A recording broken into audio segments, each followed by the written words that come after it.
Savez-vous et croyez-vous que Jésus est Dieu? Luc 4, versets 16 à 30. Il se rendit à Nazareth où il avait été élevé et selon sa coutume il entra dans la synagogue le jour du sabbat. Il se leva pour faire la lecture et on lui remit le livre du prophète Ésaïe. L'ayant déroulé, il trouva l'endroit où il était écrit « L'Esprit du Seigneur est sur moi parce qu'il m'a oint pour annoncer une bonne nouvelle aux pauvres. Il m'a envoyé pour guérir ceux qui ont le cœur brisé, pour proclamer aux captifs la délivrance et aux aveugles le recouvrement de la vue, pour envoyer libres les opprimés, pour publier une année de grâce du Seigneur. » Ensuite il roula le livre, le remit au serviteur et s'assit. Tous ceux qui se trouvaient dans la synagogue avaient les regards fixés sur lui. Alors il commença à leur dire « Aujourd'hui cette parole de l'Écriture que vous venez d'entendre est accomplie. » Et tous lui rendaient témoignage. Ils étaient étonnés des paroles de grâce qui sortaient de sa bouche et ils disaient « N'est-ce pas le fils de Joseph ?»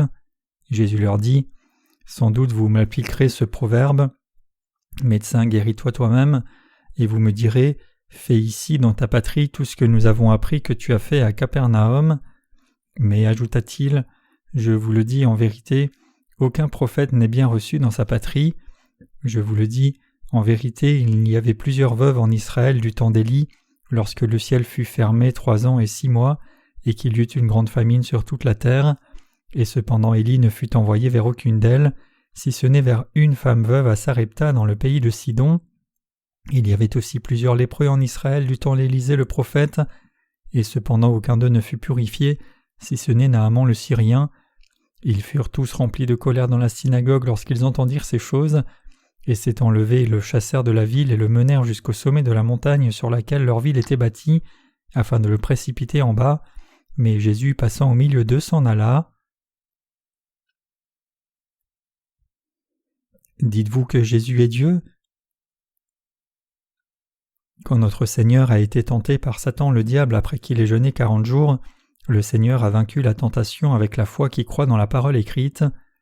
Dans le passage des Écritures que nous avons lu aujourd'hui, le Seigneur est allé à l'endroit appelé Nazareth où il était né et élevé. Il est allé dans la synagogue le jour du sabbat, et quand il s'est levé pour lire les Écritures selon la pratique, on lui a tendu le livre du prophète Ésaïe. Il ouvrit le livre et trouva l'endroit où il était écrit à partir du verset 18 « L'Esprit du Seigneur est sur moi, parce qu'il m'a oint pour annoncer une bonne nouvelle aux pauvres. Il m'a envoyé pour guérir ceux qui ont le cœur brisé, pour proclamer aux captifs la délivrance et aux aveugles le recouvrement de la vue, pour envoyer libres les opprimés, pour publier une année de grâce du Seigneur. » La parole des Écritures que Jésus lit ici était la parole du livre d'Ésaïe, et quand il a lu la parole, il a dit « Aujourd'hui, cette parole de l'Écriture que vous venez d'entendre est accomplie. » Il a dit que cette parole de prophétie donnée dans l'Ancien Testament parlait de Jésus lui-même, et que la parole était accomplie pour les gens du monde parce qu'il était venu dans le monde. Regardons le contenu de la parole que le Seigneur a lue. Regardons la parole de l'Évangile de Luc chapitre 4 verset 18. « L'Esprit du Seigneur est sur moi parce qu'il m'a oint pour annoncer une bonne nouvelle aux pauvres. Il m'a envoyé pour guérir ceux qui ont le cœur brisé, pour proclamer aux captifs la délivrance et aux aveugles le recouvrement de la vue, pour renvoyer libres les opprimés, pour publier une année de grâce du Seigneur. » Cette parole donnée par le Seigneur est la parole au sujet de Jésus lui-même. Il est dit que Jésus lui-même est venu dans le monde pour faire cette œuvre, sauver les aveugles qui étaient oppressés par le péché et par son pouvoir, ouvrir les yeux et libérer. La parole prononcée par le Seigneur ici concerne les choses spirituelles.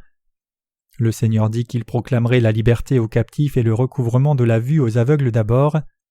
Cela signifie que le Seigneur nous a donné la vraie liberté par l'évangile de l'eau et l'esprit quand nous étions prisonniers de Satan le diable à cause de nos péchés.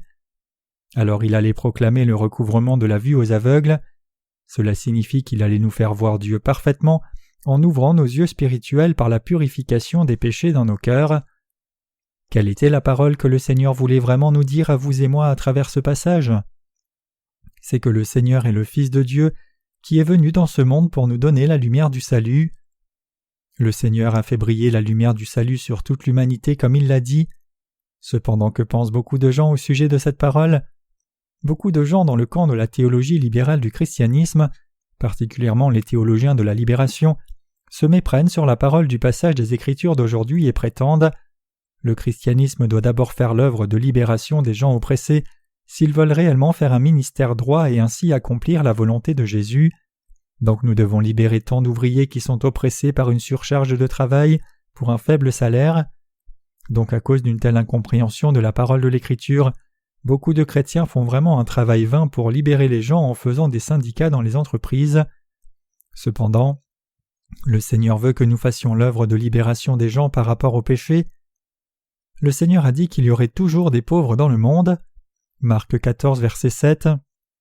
Cela implique qu'il y aura toujours des gens oppressants et des gens qui seront oppressés.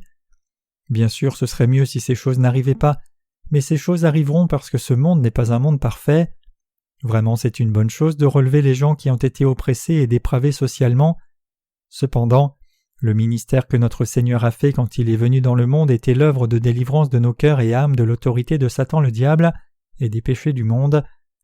Le Seigneur est venu dans ce monde pour faire l'œuvre de libérer les gens de l'oppression du diable et donner le salut spirituel et la liberté pour nous. Il est venu diffuser l'évangile de l'eau et du Saint-Esprit dans ce monde. Le Seigneur lui-même a fait ses œuvres et nous a permis de prêcher cet évangile de vérité. Les gens qui prétendent travailler pour les employés en formant un syndicat dans les entreprises ne sont pas des gens qui travaillent vraiment pour la justice du Seigneur. Bien sûr, la liberté de toutes sortes d'oppressions et l'équité des droits humains sont des valeurs universelles pour tous les gens du monde. Cependant, la chose dont les gens ont vraiment besoin, c'est la libération du statut de prisonnier du péché. C'est alors seulement qu'ils peuvent rencontrer le Seigneur et passer par la porte du salut en recevant la purification des péchés. C'est le salut et la possession de la vérité authentique. Le seul moyen pour les pécheurs de recevoir le salut est de croire dans l'évangile de l'eau et de l'esprit. C'est la vraie volonté du Seigneur pour tous les gens qui sont oppressés par les péchés, les gens qui souffrent comme esclaves de Satan, de recevoir le salut du péché en croyant dans la justice du Seigneur. Le Seigneur a parlé de cela à travers le passage des Écritures d'aujourd'hui, et c'est ce que cela signifie quand il est dit « Aujourd'hui, cette parole de l'Écriture que vous venez d'entendre est accomplie. » Les gens dans la synagogue ont écouté la parole de Jésus-Christ et pensé que c'était bon, comme la grâce de Dieu répandue sur eux, mais il y avait un problème pour eux.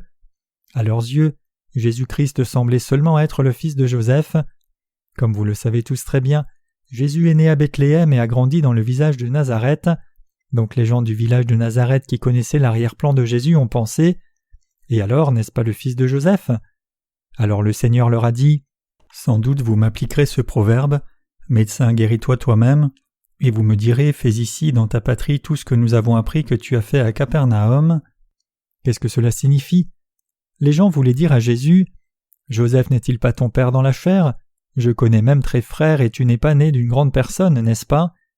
Les gens de l'époque ne croyaient pas que Jésus était le Fils de Dieu le Père et qu'il était le Sauveur de l'humanité. Le Seigneur connaissait leur cœur. Ils pensaient « Ils disent que tu as guéri les malades à Capernaum, allez, fais la même chose ici même. Essaye de le faire à Nazareth où tu as grandi, alors nous croirons en toi. » Le Seigneur connaissait déjà leur cœur quand il a dit ces paroles ici. Beaucoup de gens de l'époque ne croyaient pas en Jésus comme leur Sauveur, même si le Seigneur était venu dans le monde pour sauver tous les gens qui étaient abaissés et oppressés par le péché et devenus prisonniers du péché, et il a effectivement sauvé tous les gens de tous les péchés par l'évangile de l'eau et de l'esprit. Même si certaines personnes prétendaient croire en Jésus, ils ne croyaient pas en lui comme le Sauveur parfait. Les gens du village de Nazareth où Jésus a grandi ne croyaient pas en Jésus d'autant plus. Les gens de l'époque n'ont jamais cru en Jésus, peu importe combien d'œuvres étonnantes et de miracles il a fait dans ce village, et peu importe quelle parole correcte il a donnée. Donc le Seigneur a parlé à ces gens. Je vous le dis en vérité, il y avait plusieurs veuves en Israël du temps d'Élie, lorsque le ciel fut fermé 3 ans et 6 mois et qu'il y eut une grande famine sur toute la terre, et cependant Élie ne fut envoyé vers aucune d'elles, si ce n'est vers une femme veuve à Sarepta dans le pays de Sidon. Il y avait aussi plusieurs lépreux en Israël du temps d'Élisée le prophète, et cependant aucun d'eux ne fut purifié, si ce n'est Naaman le Syrien. Luc 4, versets 25 à 27. Savez-vous ce que ce passage signifie ? Il signifie que beaucoup de gens dans ce temps du Nouveau Testament ne croient pas dans la justice du Seigneur, tout comme beaucoup de gens du temps de l'Ancien Testament ne croyaient pas dans la justice du Seigneur. Même si Jésus est venu par l'évangile de l'eau et de l'esprit devant eux, Même si Jésus était réellement le Fils de Dieu le Père, le Créateur qui a créé l'univers et le Sauveur, et même si ce Jésus a sauvé les gens qui étaient oppressés par les péchés du monde et étaient prisonniers des péchés, ils n'ont pas cru que Jésus était leur propre Sauveur. Cela signifie qu'ils ne croient pas que Jésus est le Sauveur lui-même. Il a parlé de ce fait même ici dans ce passage. Le Seigneur est venu dans ce monde et a sauvé les gens qui étaient devenus prisonniers du péché et a ouvert les yeux des gens qui étaient spirituellement aveugles.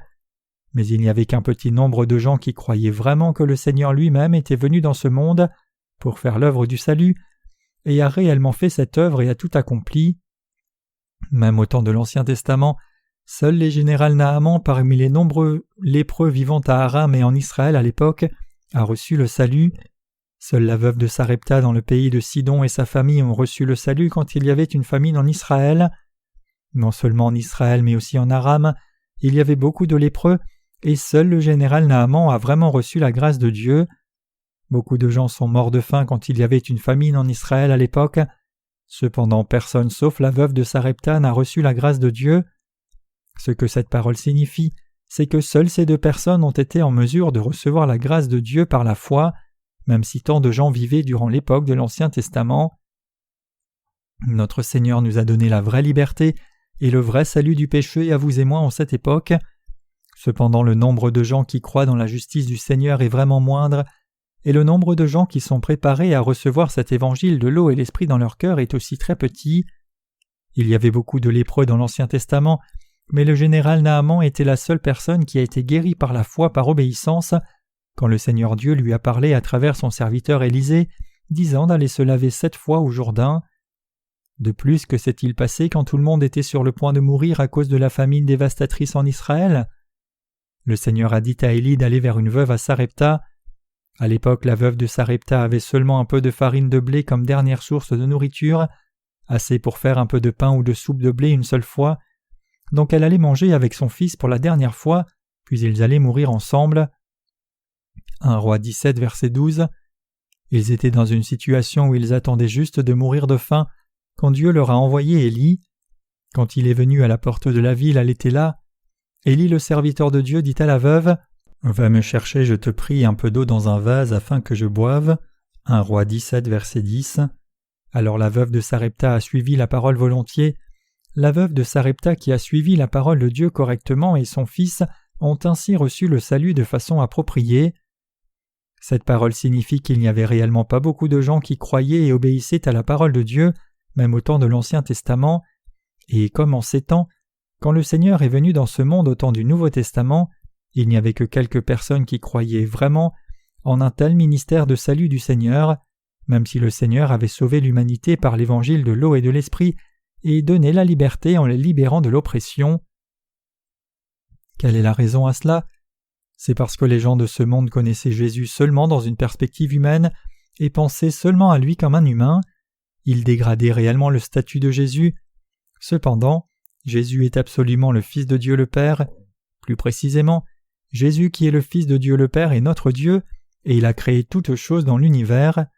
Donc bien que je le désigne seulement comme Jésus-Christ le Fils de Dieu quand je prêche pour rendre cela plus facile à comprendre, j'utilise l'expression précisément de Jésus-Christ le Fils de Dieu le Père quand je le décris dans un document. Jésus-Christ est le Créateur, il est Dieu. Vous ne pouvez pas recevoir la grâce précieuse du Seigneur quand vous pensez à Jésus seulement comme un humain et le juger dans une perspective humaniste seulement.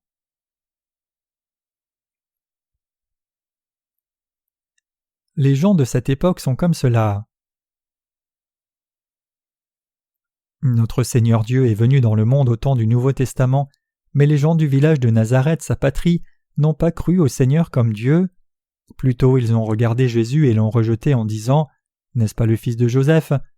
Les gens des autres villages ont cru aux œuvres merveilleuses et miracles manifestés à travers Jésus parce qu'ils ne connaissaient pas bien Jésus même dans la perspective charnelle.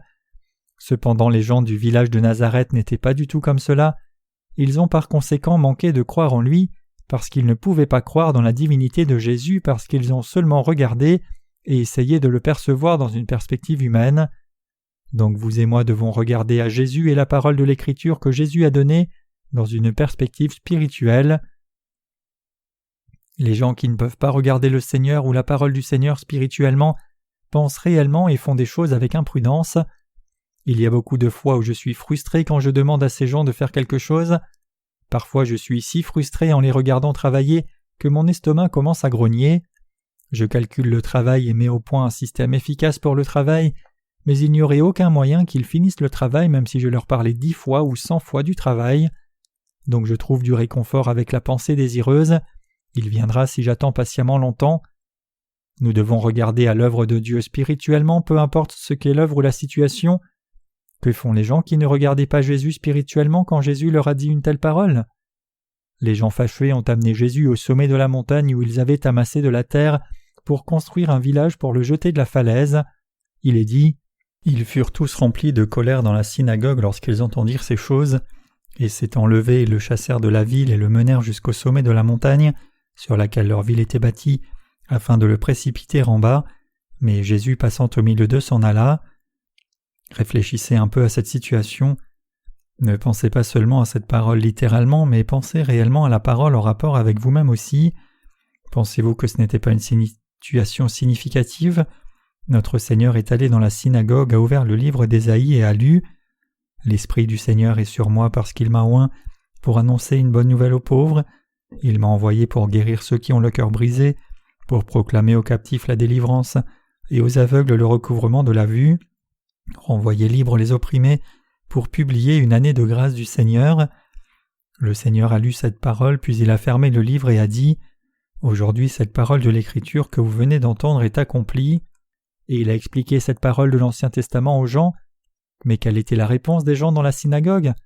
D'abord ils ont bien aimé, mais finalement ils ont dit « Tu es le fils de Joseph, qu'as-tu qui te rende si grand ?» Et n'ont pas cru la parole de Dieu, et ont plutôt essayé de tuer Jésus. Ils étaient fâchés parce qu'ils regardaient seulement Jésus charnellement. Cependant Jésus a continué et a parlé du général Naaman et de la veuve de Sarepta, et a directement souligné « Il y avait beaucoup de lépreux ou d'affamés au temps d'Élie, mais seules ces 2 personnes ont reçu le salut, tous les autres n'ont pas reçu la grâce de Dieu. » Alors les gens ont compris, en pensant « Il parle de moi », et ont saisi Jésus pour l'amener à une falaise au sommet d'une colline. Cependant Jésus leur a résisté et s'est éloigné de là parce qu'il avait une autorité surnaturelle en tant que Dieu. Dans la parole de l'Écriture ici, il est écrit « Le menèrent jusqu'au sommet de la montagne sur laquelle leur ville était bâtie afin de le précipiter en bas. » Cela signifie que certaines personnes ont saisi Jésus violemment et essayé de le jeter de la falaise. Cependant qu'a fait Jésus? Comme le dit le passage des Écritures d'aujourd'hui, « Mais Jésus passant au milieu d'eux s'en alla. » Jésus a marché sans être blessé. Comme nous croyons en Jésus comme notre Sauveur, nous devons avoir une compréhension correcte de Jésus. Jésus est-il juste un humain ou est-il Dieu? Nous devons bien savoir dans nos cœurs et théoriquement que Jésus est Dieu. L'Évangile de Jean chapitre 1 verset 10 dit « Elle était dans le monde et le monde a été fait par elle et le monde ne l'a point connue. » Et le verset 3 dit « Toutes choses ont été faites par elle et rien de ce qui a été fait n'a été fait sans elle. » Cette parole signifie que le monde a été créé par lui. Cela signifie qu'il a créé toutes choses du monde. Si nous ne savions pas clairement qu'il est Dieu, notre foi ne deviendrait finalement plus rien même si nous avons cru en Jésus comme notre Sauveur et aussi cru en lui comme le berger. Si vous ne croyez pas que Jésus est Dieu, alors vous pourriez aussi dire que votre vie est terminée. Disons par exemple que Bouddha soit notre Sauveur. Notre salut et notre foi est décidé sur la base que Bouddha soit Dieu ou un humain. Si Bouddha était un humain, alors nous ne pourrions pas croire en lui parce qu'il aurait été un être imparfait, et peu importe comment Bouddha nous aurait sauvés, cela ne serait pas un vrai salut parce que c'était une œuvre d'un être humain. Cependant, que se passerait-il s'il était réellement Dieu? Ce salut serait un salut parfait. S'il avait créé l'univers, était venu dans le monde vêtu d'une chair humaine, et aurait pris tous les péchés de l'humanité sur lui en recevant le baptême sur son corps, et avait offert son corps dans la présence de Dieu le Père comme l'offrande à sacrifier, et reçu le jugement puis ressuscité des morts, son œuvre de salut est correcte et égale. L'œuvre qu'il a faite pourrait sauver les gens du péché puisqu'il aurait la qualification puisqu'il est Dieu, et donc parce qu'il a ce pouvoir. Nous pouvons croire en Jésus et recevoir le salut de sa part, parce que Jésus est Dieu le Créateur et le Sauveur qui nous a sauvés. Quand nous lisons la parole du Nouveau Testament, nous pouvons voir Jésus et les Juifs qui se disputent souvent, et la raison en est que les gens connaissent Jésus seulement dans une perspective humaine. Ils connaissent Jésus seulement comme le fils de Joseph. Jésus a été élevé à Nazareth. Que serait un idiot de la campagne de Nazareth? Ils ne pouvaient pas reconnaître Jésus qui est Dieu parce qu'ils ont juste regardé à Jésus charnellement. Quand les Coréens veulent mépriser une personne, nous disons « toi, idiot de la campagne ». C'est pour manquer de respect à l'arrière-plan d'une personne. Mais vraiment, nous ne pouvons pas ignorer l'arrière-plan de naissance d'une personne. Généralement, les métropolitains se vantent. Cependant, les gens de la campagne ont moins de tact. Ils peuvent faire des choses qui vont les faire frapper à mort, mais ils ne sauraient pas pourquoi ils ont été frappés. Ainsi, le caractère des gens peut différer entre les gens selon leur origine. Mais pour une personne née de nouveau, cela ne change rien où la personne est née. C'est parce que ceux qui sont nés de nouveau ont tous été libérés des conditions de la chair grâce au Seigneur. Cependant, le problème c'est que même si Jésus qui est Dieu est venu dans ce monde comme le Sauveur vêtu de la chair humaine, les gens regardent Jésus dans une perspective humaine seulement et le considèrent comme un humain, non Dieu. Les gens dans la synagogue étaient identiques, ils regardaient Jésus et lui manquaient de respect en disant « Jésus est né à Bethléem et a été élevé dans un village appelé Nazareth. De plus, Nazareth est l'un des villages de campagne les plus retirés en Israël. Plus encore, Jésus est fils de Joseph qui vient de ce village reculé. » Il y a une petite ville appelée Jinbu dans la province de Gangwon en Corée, et je suis allé dans cet endroit il y a longtemps. Je me suis arrêté là parce que quelqu'un m'avait dit qu'un frère vivait là quand je suis passé par la ville pour aller au mariage du ministre Jae-Moon-ha. Nous avons certains ministres de la province de Gangwon, le district le plus montagneux de Corée, et ils se disputent parfois. Je vivais dans une plus grande ville que toi, même s'ils sont tous venus d'une petite ville. Mais alors une personne de Jinbu parmi eux a dit « Je suis de Jinbu », et ils se sont tous moqués de son origine et ont répondu « Cet endroit reculé ». Les Juifs étaient pareils. Ils ont tous manqué de respect à Jésus parce qu'ils savaient que Jésus était de Nazareth. À l'époque, c'était terminé quand une personne disait qu'elle était de Nazareth. Ils ont pensé qu'il n'y avait rien qui puisse être bon à prendre chez lui. Quand nous regardons la parole ici, nous pouvons voir que les gens étaient fâchés après avoir entendu Jésus parler ainsi, et ont pris Jésus et ont essayé de le pousser de la falaise. Mais Jésus est passé au milieu d'eux et a suivi son chemin résolument. Cela parle de la nature divine de Jésus. Jésus a aussi parlé quand il a rencontré les gens qui étaient possédés de démons. Il a dit « Démons part » et les démons priaient « Qu'y a-t-il entre nous et toi, Fils de Dieu? Es-tu venu ici pour nous tourmenter avant le temps » Matthieu 8, verset 29. Les démons disaient « Tu es le Fils de Dieu et le Créateur, donc laisse-moi rester là. » Quelle est la signification de cette parole? Cela signifie que même les démons connaissent bien Jésus. C'est la raison pour laquelle les démons tremblent de peur quand nous ordonnons aux démons de partir au nom de Jésus-Christ. Les démons ont peur parce qu'ils connaissent l'autorité du nom de Jésus-Christ. Jésus-Christ est notre Sauveur, mais il est aussi Dieu le Créateur en même temps. C'est pour cela que même les démons tremblent de peur devant son nom. Nous devons comprendre cela très clairement. Les gens de l'époque ont essayé de pousser Jésus de la falaise et de le tuer, mais Jésus est passé au milieu d'eux directement. Il ne pouvait pas faire ce qu'il voulait, étant dépassé par son autorité divine. C'est la part qui nous montre la nature divine de Jésus. Jésus est Dieu, non humain. Donc Jésus avait deux caractéristiques, de Dieu et humain.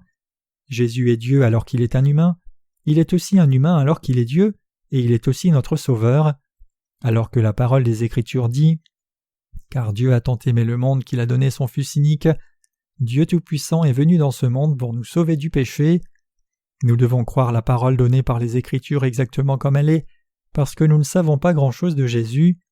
Tous ces gens ont essayé de tuer Jésus, mais Jésus est passé au milieu d'eux et a passé son chemin tranquillement. Les Écritures disent « Mais Jésus passant au milieu d'eux s'en alla. » Jésus n'a pas fui rapidement du tout. Jésus ne les a pas suppliés de ne pas les tuer ni ne s'est défilé. Jésus n'était pas une personne qui aurait souffert une mort de la part d'humains parce que Jésus est Dieu, parce qu'il est Dieu Tout-Puissant. Ici nous pouvons demander « Alors pourquoi Jésus est-il mort à la croix ?» C'était la volonté de Jésus et de Dieu le Père.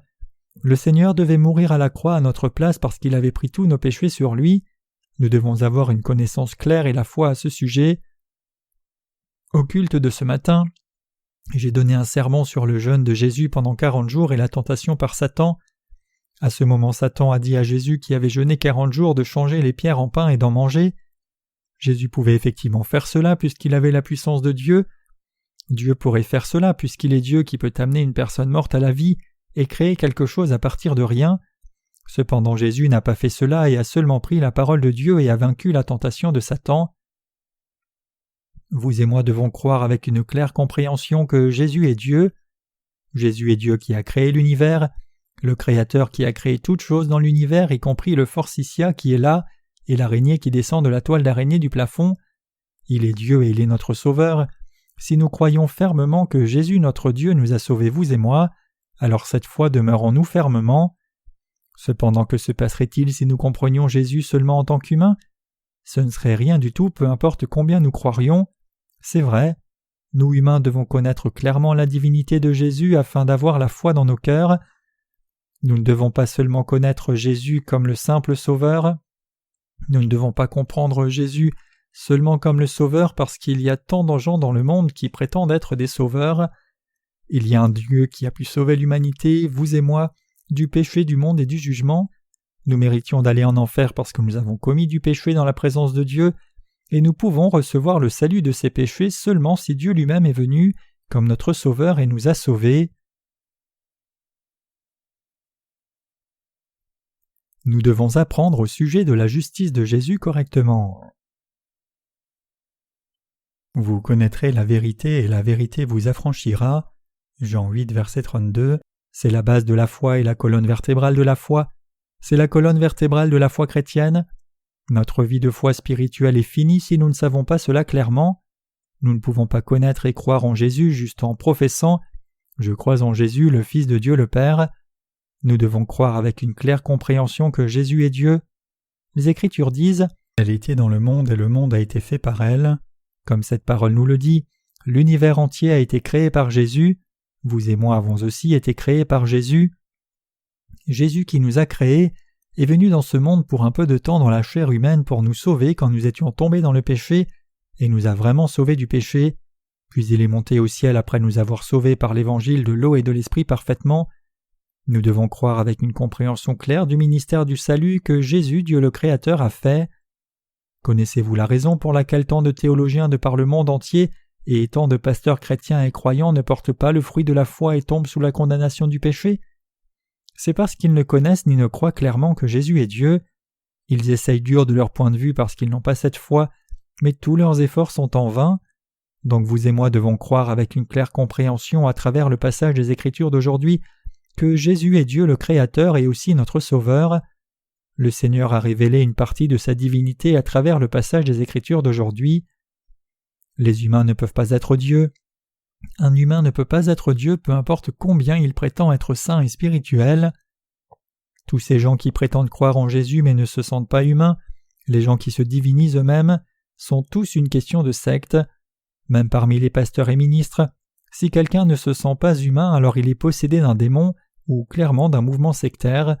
Ce sont des gens à 100% hypocrites. Cependant, beaucoup de gens de cette époque sont trompés par ces gens disant « Il est si saint ». Serait-ce bon si un pasteur devenait un dieu des montagnes ? Un pasteur qui est comme un dieu des montagnes n'est pas un pasteur, c'est juste un escroc et pas un serviteur de Dieu. Jésus est Dieu. Jésus est Dieu qui a créé l'univers. Croyez-vous que Jésus est Dieu ? Croyez-vous que Jésus est Dieu qui a créé l'univers ? Jésus est Dieu qui a créé l'univers et a créé chacun de nous. Il est le Dieu Tout-Puissant qui nous a sauvés parfaitement des péchés. De plus, ce Jésus est devenu notre Dieu, notre Sauveur, notre berger, notre ami et notre fiancé.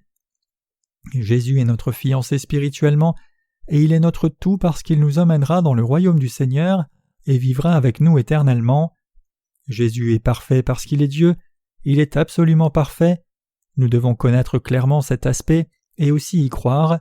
Nous devons tous devenir de vrais chrétiens qui croyons en Dieu avec nos cœurs et non juste avec notre tête.